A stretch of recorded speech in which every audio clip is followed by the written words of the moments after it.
Welcome to I dream. నేను మీ భవ్య. మనకి రెగ్యులర్గా వచ్చే మోషన్ ఉంటుంది, అది చాలా లూజ్గా అవుతుందా మీకు, లేదా బాగా టైట్గా ఉంటుందా, కొన్నిసార్లు 2 days గ్యాప్ వస్తుందా, లేదా బాగా స్మెల్ ఉంటుంది. సో ఇవన్నీ ఎందుకు జరుగుతాయి అంటే అప్పుడు మన గట్ హెల్త్ బాగుందనా లేదా, ఈ డీటెయిల్స్ మనతో మాట్లాడడానికి మెడికవర్ నుంచి డాక్టర్ శ్రీమన్ నారాయణ గ్యాస్ట్రోఎంట్రాలజిస్ట్ ఉన్నారు. అడిగి తెలుసుకుందాం. నమస్తే సార్, ఎలా ఉన్నారు సార్? సార్, మోషన్స్ రెగ్యులర్గా వెళ్తున్నప్పుడు కొంతమందికి బాగా వాటరీగా వస్తుంటాయి, కొంతమందికి చాలా టైట్గా ఇబ్బంది పడుతుంటారు, ప్రెషర్ చేస్తుంటారు, కొంతమందికి అసలు 2-3 days అసలు అవ్వనే అవ్వదన్నమాట, చాలా ఇబ్బంది పడతారు. ఈ మోషన్ అనేది మన హెల్త్కి రిలేటెడ్ ఉంటుందా, ఎలా అంటారు సార్? నార్మల్గా మన హెల్త్ బాగుంటే జనరల్గా మోషన్ మనం పర్ డే ఒకసారి వెళ్తారండి, జనరల్గా మార్నింగ్ టైం. ఎందుకంటే మనకి మూమెంట్ ఆల్రెడీ ఫిక్స్, మార్నింగే మోషన్కి వెళ్ళాలని ఆల్రెడీ ఫిక్స్ ఉంటుంది. కొంతమంది ఏంటంటే బికాజ్ ఆ వర్క్ స్ట్రెస్ వల్ల కానీ వాళ్ళు మార్నింగ్ వెళ్ళిపోవాలనుకోండి ఆఫీస్కి, సో వాళ్ళకి ఏంటంటే ఈవినింగ్, సో పర్ డే 1 అనేది ఫిక్స్ ఉంటుంది. కానీ 1 ఎవ్రీ డే రాకపోయినా కూడా ప్రాబ్లం ఏం లేదు యాక్చువల్గా. 2 daysకి ఒకసారి వచ్చినా కూడా దట్ ఈస్ ఓకే. అలా కాకుండా కొంతమందికి ఏంటంటే మరీ హార్డ్ స్టూల్స్ వస్తాయి అనమాట. హార్డ్ స్టూల్స్ అంటే వాళ్ళు ఎక్కువ స్ట్రెయిన్ చేస్తే కానీ మోషన్ పాస్ అవ్వరు. అంటే వాళ్ళకి వచ్చిన ఫీలింగే ఉంటుంది సార్ కంటిన్యూస్గా, కానీ వెళ్ళలేకపోతుంటారు చాలా మంది. ఫుడ్ తినమన్నా కూడా వద్దు అని అంటూ ఉంటారు. జనరల్గా మనకి మోషన్ పాస్ చేయాలి అంటే మన పేగులు మూవ్ అవ్వాలండి లోపల నుంచి. సపోజ్ పేగులు సరిగ్గా మూవ్ అవ్వలేదు కొన్ని కాజెస్ వల్ల, లైక్ డయాబెటీస్ పేషెంట్స్ కానీ, ఆల్రెడీ మెడిసిన్స్ యూస్ చేస్తున్న వాళ్ళు కానీ, లేకపోతే అతనికి ఏమైనా స్ట్రెస్ ఎక్కువ ఉన్నా కూడా ఏంటంటే పేగు మూమెంటే ఉండదు అనమాట. అప్పుడు ఏంటంటే తను ఎంతసేపు ట్రై చేసినా కూడా మోషన్ రాదు. కొంతమందికి ఏంటంటే లోపల మన ఫైబర్ ఫుడ్ సరిగ్గా తీసుకోలేదండి, వాటర్ సరిగ్గా తీసుకోలేదు, అప్పుడు ఏమవుతుంది మోషన్ హార్డ్గా అయిపోతుంది. సో హార్డ్ స్టూల్ని తను మూవ్ చేయలేకపోతున్నాడు అనమాట. అప్పుడు వాళ్ళు క్లియర్గా చెప్తారు, సార్ లాస్ట్లో ఎక్కడో బ్లాక్ అయినట్టుంది, పంపించలేకపోతున్నాను. వీళ్ళల్లో ఏం చేస్తారంటే జనరల్గా కొంతమంది ఫింగర్ యూస్ చేయటము, కొంతమంది ఏంటంటే ఆ ఏరియాలో కొంచెం చేయి అడ్డం పెట్టుకొని ప్రెజర్ అప్లై చేయడం, అంటే పుష్ అండ్ పుల్లింగ్ టెక్నిక్ అంటారు అనమాట. సో వాళ్ళకి ఏంటంటే వీళ్ళకి హార్డ్ స్టూల్స్, వాళ్ళకి జస్ట్ మనం వాటర్ ఇంటేక్ చూసుకోండి, ఫైబర్స్ యూస్ చేయండి, ఫిజికల్ యాక్టివిటీ పెంచుకోండి అంటే సెట్ అయిపోతారు అనమాట.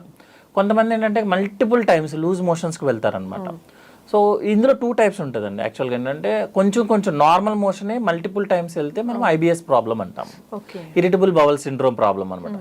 వీళ్ళలో టిపికల్గా ఏంటంటే స్టమక్ పెయిన్ వస్తుంది, మోషన్కి వెళ్ళిపోతారు, మోషన్ అయిపోయిన వెంటనే అయిపోయింది కదా అని బయటకు వస్తారు, మళ్ళీ 2 minutes తర్వాత మళ్ళీ నొప్పి వస్తుంది. So every time stomach pain వచ్చినప్పుడల్లా తన మోషన్కి వెళ్ళాలి. అండ్ అన్నం తిన్న వెంటనే మోషన్కి పరిగెత్తుతారు అనమాట, వాళ్ళని IBS ప్రాబ్లం అంటాం యాక్చువల్గా. అదేమి ఫంక్షనల్ ప్రాబ్లం అండి యాక్చువల్గా, స్ట్రెస్ రిలేటెడ్ అనమాట. సార్ అంతే, ఇది రెగ్యులర్గా ఉండే ఛాన్స్ ఉంటుందా? కొన్నిసార్లు మన హెల్త్ డిస్టర్బ్ అయినప్పుడు రెగ్యులర్గా తిన్న వెంటనే వెళ్తారన్నారు, అది మధ్య మధ్యలో కూడా వచ్చే ఛాన్సెస్ ఉంటాయి? జనరల్గా ఏంటంటే ఇప్పుడు సపోజ్ ఫుడ్ పాయిజనింగ్ అయింది అనుకోండి, అతనికి ఏంటంటే స్టమక్ అంతా అప్సెట్ లాగా ఉంటుంది, లూజ్ మోషన్స్కి వెళ్తాడు, కొంచెం ఫీవరిష్గా ఉంటుంది, బాడీ పెయిన్స్ ఉంటుంది, 2-3 days కన్నా ఎక్కువ ఉండదు జనరల్గా. ఇన్ఫెక్షన్ వల్ల వచ్చిందంటే 2-3 days, మాక్సిమం 1 week ఉంటుందండి. నేను చెప్పిన IBS ప్రాబ్లం ఏంటంటే కంటిన్యూస్ ప్రాసెస్ అనమాట. లైక్ సూర్యుడు చంద్రుడు వచ్చినట్టు 15 రోజులు ఉంటుంది, తగ్గిపోతుంది, 15 రోజులు వస్తుంది, తగ్గిపోతుంది.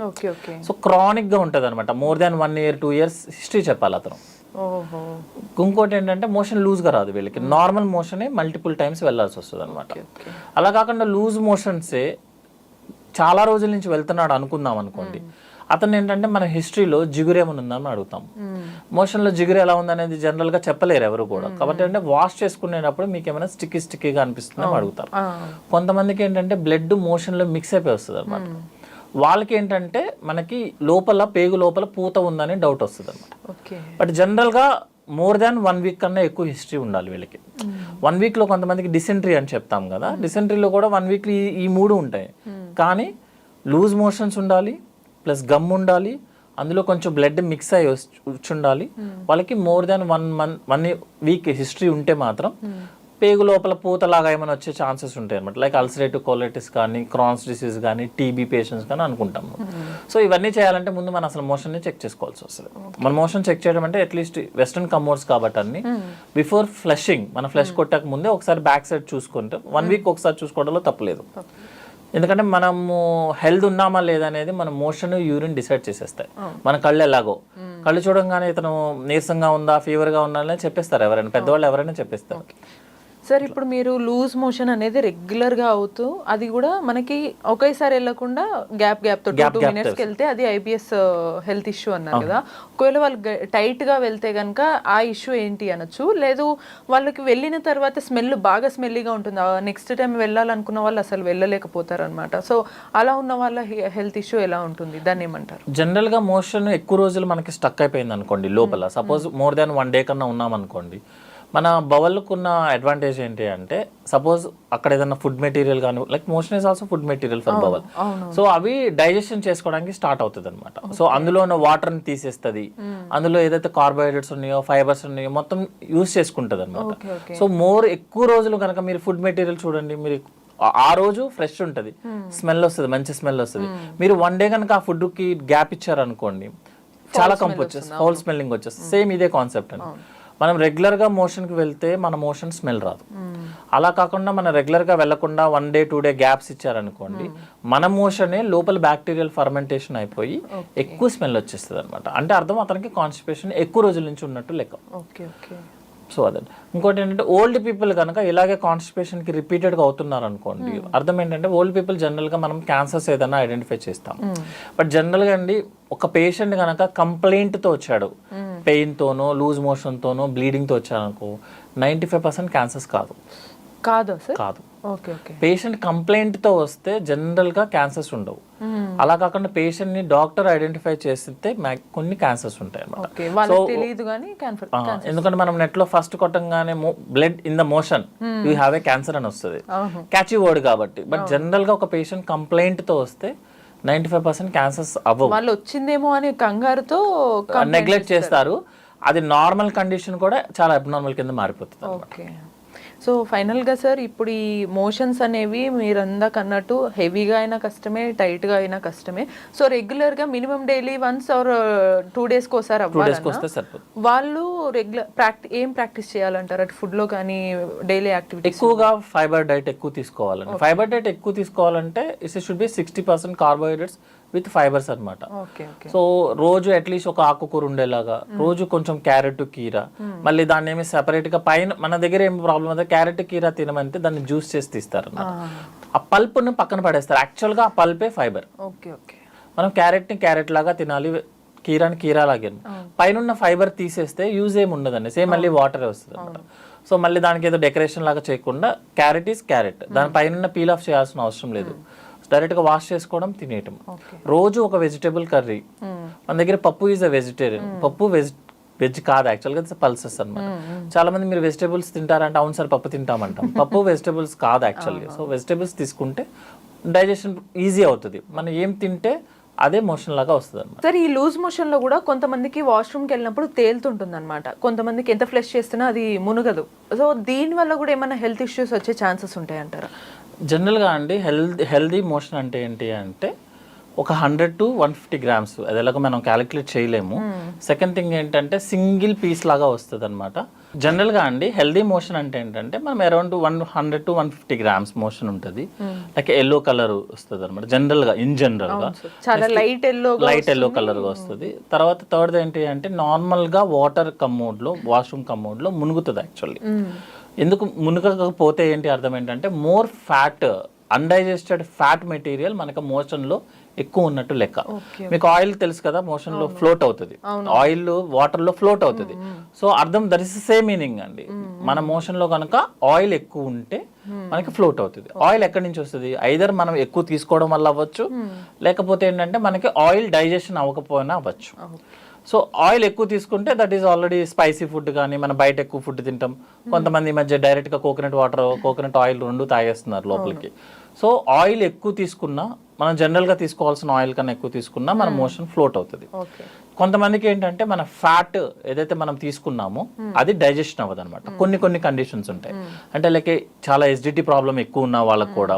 సెకండ్ థింగ్ ఏంటంటే స్మాల్ బౌల్లో డిసీజెస్ ఉంటాయి, like celiac disease, ulcerative colitis disease, Crohn's diseases ఉన్నప్పుడు ఏంటంటే వాళ్ళకి డైజెషన్ అవ్వదు, ఫ్యాట్ డైజెషన్ పెక్యులర్. అంటే ఈ రకంగా ఒకవేళ మోషన్ వెళ్ళినప్పుడు ఫ్లోట్ అయ్యే వాళ్ళు ఉంటే వెంటనే డాక్టర్ కన్సల్ట్ కంపల్సరీగా అండి. ఎందుకంటే వేరే ఏ ప్రాబ్లం అయినా పెద్ద డిసీజెస్ ఏముండవు కానీ మోషన్ కనుక ఫ్లోట్ అయింది అంటే అర్థం ఏంటంటే ఇట్స్ బిగ్ ఇష్యూస్ అదే అనమాట. అంటే బ్యాక్గ్రౌండ్ లో ఇష్యూస్ ఉన్నాయని, అలాగని ప్రతి దానికి పెద్ద పెద్ద ప్రాబ్లమ్స్ అని కాదు, జస్ట్ అలర్ట్ చేయడానికి అంతే అనమాట. సపోజ్ మనకి ప్యాంక్రియాటైటిస్ వచ్చిందండి, ప్యాంక్రియాటిక్ డ్యామేజ్ అయిపోయింది, 80% ప్యాంక్రియాటిక్ టిష్యూ డ్యామేజ్ అయిపోయింది, అప్పుడు మనకు ఆయిల్ డైజెస్ట్ అవ్వదు. వాళ్ళకి కొంతమందికి అయితే మీకు డైరెక్ట్ గా ఆయిల్ బయటకు వచ్చేస్తుంది మోషన్ లో నుంచి. సో వాళ్ళకి అర్థం ఏంటి, వెనక ప్యాంక్రియాటిక్ ప్రాబ్లం ఉన్నట్టు లెక్క, అంటే కంప్లీట్ అయినది. సపోజ్ లివర్ ఫెయిల్యూర్ పేషెంట్స్ ఉన్నారు అనుకోండి, వాళ్ళకు కూడా మనకి ఆయిల్ డైజెస్ట్ అవ్వదు. ఓకే, నెక్స్ట్ కోలాన్ ఏదైనా ప్రాబ్లం ఉంది, అల్సరేటివ్ కోలైటిస్ వచ్చింది, క్రాన్స్ డిసీజ్ వచ్చింది, లోపల కోలాన్ లో కూడా ఫ్యాట్ డైజెస్ట్ అవ్వట్లేదు, వాళ్ళకి ఆటోమేటిక్ గా ఆయిల్ బయటకు వచ్చేస్తుంది. పెద్ద పేగు. సో ఏ డైజెషన్ ప్రాసెస్ లో కనుక ప్రాబ్లం వచ్చినా, లైక్ ఫుడ్ పైప్ లో, స్టమక్ లో, ఇంటెస్టైన్ లో, కోలాన్ లో, లివర్ లో, గాల్ బ్లాడర్ లో ఎక్కడ ప్రాబ్లం వచ్చినా కూడా ఫస్ట్ ఎఫెక్ట్ అయ్యేది ఫ్యాట్. ఎందుకంటే మన జనరల్ గా మన బాడీకి అవసరం లేదు అనిపిస్తుంది, అది మనకు కూడా అవసరం లేదనిపిస్తుంది, కాబట్టి ఫస్ట్ అదే ఎఫెక్ట్ అవుతుంది. సో ఎక్కువ ఫ్యాట్ ఉంటే మన మోషన్ ఫ్లోట్ అవుతుంది. సో మిగతా ఏ రకంగా మోషన్ వచ్చినా ఓకే, కానీ ఫ్లోటింగ్ కనుక వస్తే మాత్రం ఇమీడియట్ గా డాక్టర్ కన్సల్ట్ చేస్తారు. బట్ ఈ మోషన్ లూజ్ మోషన్ లో మనం ఇందాక అనుకున్నట్టు లైట్ ఎల్లో అన్నారు మీరు, బట్ కొన్నిసార్లు heavy dark orange kind red గా రావడం అలా కూడా ఉంటుంది, వాళ్ళకి మంటగా కూడా ఫీల్ అవుతారు అనమాట. సో ఇది ఎటువంటి హెల్త్ ఇష్యూ ఏమన్నా ఉంటుందా? జనరల్ గా అండి మనకి మోషన్ ఎల్లో కలర్ లో ఉండడానికి కారణం ఏంటంటే బైలిరూబిన్ అనమాట. బైలిరూబిన్ కనుక మనకి బాడీలో బయటికి రావడానికి లివర్ నుంచి మోషన్ లోకి వెళ్ళిపోతుంది. సపోజ్ అది బైలిరూబిన్ అంటే జాండిస్ అనమాట, లేమ్యాన్ టర్మినాలజీలో చెప్పాలంటే. సపోజ్ మనకి లివర్ కనుక డ్రైనేజ్ పైప్ కి ఏదైనా బ్లాక్ ఉందనుకోండి, మనకు బైలిరూబిన్ మోషన్ లోకి రాదు, అప్పుడు ఎల్లో కలర్ కాదు వైట్ కలర్ లో వస్తుంది. అలా కాకుండా మనం సపోజ్ ఐరన్ సిరప్స్ తీసుకున్నాము కొంతమందికి, వాళ్ళకి ఏంటంటే డార్క్ బ్లాక్ కలర్ అనమాట, నాట్ కంప్లీట్లీ జెడ్ బ్లాక్ అంటే మన హెయిర్ బ్లాక్ కాదు, కొంచెం బ్రౌన్ బ్లాక్ కలర్ కింద వస్తుంది అనమాట ఐరన్ సిరప్స్ వేసుకున్నప్పుడు. కొంతమంది బీట్రూట్ తీసుకున్న వాళ్ళకు కూడా బీట్రూట్ కలర్ లో వస్తుంది. జనరల్ గా మన దగ్గర ప్రాబ్లం ఏంటి అంటే, నిన్న అది బీట్రూట్ తిన్నానండి అందువల్ల ఈ రోజు రెడ్ వచ్చిందని చెప్తారు. యాక్చువల్ గా బీట్రూట్ కలర్ ఎలా అయితే ఉందో దానికన్నా కొంచెం లైట్ కలర్ లో మోషన్ వస్తుంది కొంతమందికి. సో మనం అబ్జర్వ్ చేయాల్సింది ఏంటంటే, వైట్ కలర్ అయితే అదే పేషెంట్ కనుక జాండిస్ ఉంటే ఒక ప్రాబ్లం ఉన్నట్టు లెక్క. అట్లా కాకుండా మరీ కంప్లీట్ గా డార్క్ ఎల్లో కలర్ వచ్చింది అనుకోండి, అది ప్యాంక్రియాటిక్ ఇష్యూస్ ఉన్నట్టు లెక్క అనమాట. ఓకేనా, అంటే ఇవి జస్ట్ మనం సజెస్ట్ చేస్తాయి అనమాట, అంతే తప్పించి ఇవే కారణం అని కాదు. చాలా కేర్ఫుల్ గా ఉండడానికి ఒక మార్గం జస్ట్ మనం చూసుకోవడానికి అనమాట. ఇంకొక సెకండ్ థింగ్ ఏంటంటే, బ్లాక్ కలర్ లో వస్తుంది, కంప్లీట్ గా బ్లాక్ అనమాట, మన హెయిర్ కలర్ బ్లాక్ లో వస్తుంది అనమాట. దాన్ని మెలినా అంటాం టెక్నికల్ టర్మినాలజీలో. దాని అర్థం ఏంటంటే, లోపల మన పేగుల్లో ఎక్కడో బ్లీడ్ అవుతుంది, ఆ బ్లీడ్ అయిపోయిన రెడ్ కలర్ బ్లాక్ కలర్ కింద కన్వర్ట్ అవుతుంది అనమాట. అందుకే ఎవ్రీ టైము ఓల్డ్ పీపుల్ అయితే ఎవ్రీడే చెక్ చేసుకోండి అని చెప్తాము. యంగ్ పీపుల్ అయితే అట్లీస్ట్ 1 week లో ఒకసారి అయినా సరే, మన మోషనే కాబట్టి జస్ట్ ఒకసారి కమోడ్ లో చెక్ చేసుకొని ఫ్లష్ చేసేయమని చెప్తాం. సో బ్లాక్ కలర్ వస్తే వెరీ డేంజర్, యాక్చువల్గా వైట్ కలర్ వచ్చినా danger. Light yellow is always safest అన్నమాట. కొంతమందికి జనరల్ గా అన్డైజెస్టెడ్ ఫుడ్ పార్టికల్స్ వస్తాయండి, సీడ్స్ వస్తాయి, that is okay for them. అలా కంటిన్యూస్ అవుతుందంటే అర్థం ఏంటంటే, మన బాడీ లోపల మ్యూకోజా అని ఉంటుంది కదా, మన లోపల లేరు, అవి వాటికి ఏదో ప్రాబ్లం ఉన్నట్టు లెక్క, అంతేగాని రూల్ ఏం లేదు యాక్చువల్గా. కొంతమంది పల్సెస్ తింటారు, కొన్నిసార్లు మింగేస్తాము నమ్మలకుండా, స్వాలింగ్ డైరెక్ట్గా చేసినప్పుడు అవి వచ్చేస్తాయి డైరెక్ట్గా. జనరల్గా ఏంటంటే షెల్స్ అనేవి డైజెస్ట్ అవ్వవు, అవి వచ్చేస్తాయి అనమాట. సార్ మరి ఇందాక మనం లూజ్గా వెళ్తున్నప్పుడు, మామూలుగా టైట్గా వెళ్తున్నప్పుడు అంటే వాళ్ళు ప్రెషర్ అప్లై చేస్తారు కాబట్టి పెయిన్ అవ్వడంలో మంట అవ్వడంలో ఒక అర్థం ఉంటుంది. బట్ లూజ్ మోషన్ అయినప్పుడు కూడా కొన్నిసార్లు మంట ఫీల్ అవుతారు చాలా మంది, ఇబ్బందిగా వచ్చి కూర్చుంటూ ఉంటారు అనమాట. సో అప్సెట్ ఉంది స్టమక్ అంటారు, దీనికి రీజన్ ఏమంటారు? జనరల్గా అండి, నార్మల్ మోషన్ పాస్ చేస్తే మనం తక్కువ ప్రెషర్ అప్లై చేసినా మోషన్ అయిపోతుంది. లూజ్ మోషన్స్ సాఫ్ట్ మోషన్స్ కి మనం ఎక్కువ ప్రెషర్ అప్లై చేయాల్సి వస్తుంది. ఇంకొకటి, మీరు నార్మల్ గా టర్మినాలజీ చూస్తే, మనం వాటర్ లో మన కాలు ఎక్కువసేపు పెట్టామనుకోండి, ఇటు లైక్ కలర్ చేంజ్ అయిపోయి కొంచెం ర్యాషెస్ లాగా వచ్చేస్తుంది అనమాట. సేమ్ కాన్సెప్ట్ అండి. ఇప్పుడు మీరు 3-4 times మోషన్ అక్కడ నుంచి పాస్ అవుతుంది, మీరు మనం ఒకటి వాటర్ పైనుంచి ఫ్లష్ అవుతుంది, కింది నుంచి మనం వాష్ చేసుకోవడానికి మనం ఫ్లష్ చేస్తాము. అంటే లైక్ వాటర్ వాష్ ఎక్కువ అవుతుంది, లైక్ మన కాళ్ళు వాటర్ లో పెడితే ఎలా అయితే ప్రాబ్లం అవుతుందో అలా దాని వల్ల పెయిన్ వస్తుంది అనమాట. కరెక్ట్ గా చెప్పాలంటే, చిన్నపిల్లలకి డైపర్ ర్యాష్ వస్తుంది కదండి, సేమ్ అదే కాన్సెప్ట్. డైపర్ ర్యాష్ ఎందుకు వస్తుంది? కంటిన్యూస్ గా వాళ్ళకి అది వేసుకొని ఉంటారు, తడవటం. సేమ్ ఇదే కాన్సెప్ట్ లూజ్ మోషన్స్ లో వాళ్ళకి కూడా ర్యాష్ వస్తుంది. ట్రీట్మెంట్ కూడా అదే యాక్చువల్ గా. Diaper rash rash cream apply చేయమని చెప్తాము. అంటే ఎనీ టైం డ్రైగా పెట్టుకోండి, వాష్ చేసుకోవద్దు, టిష్యూ పేపర్ తో క్లీన్ చేసుకోమని చెప్తాము. చూసారు కదా, మన గట్ హెల్త్ బాగుంటే మోషన్ అనేది కూడా నీట్ గా ఉంటుంది. సో నెక్స్ట్ ఇటువంటి మరిన్ని ఇన్ఫర్మేటివ్ టిప్స్ కోసం కీప్ వాచింగ్ ఐ డ్రీమ్.